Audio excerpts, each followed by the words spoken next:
আমরা এখন দিল্লির রামলীলা ময়দানে আছি আন্দোলনে। আপনারা দেখতেই পাচ্ছেন যোগ্য শিক্ষক শিক্ষিকারা আজকে আন্দোলন করতে এসে তাদের কি অবস্থা। তারা ভালো জায়গাতে খাবার খেতেও পাচ্ছেন না, কোনো রকমে নিরামিষ খাবার রাস্তায় দাঁড়িয়েই খাচ্ছেন। এবং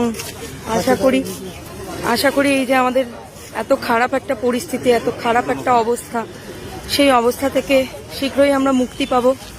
রিভিউর মাধ্যমে আমরা ফিরে আসবো, জয়লাভ করব।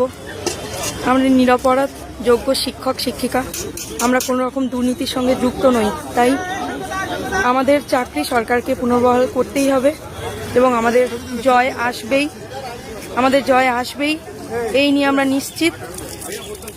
স্যার, আপনি কিছু বলবেন?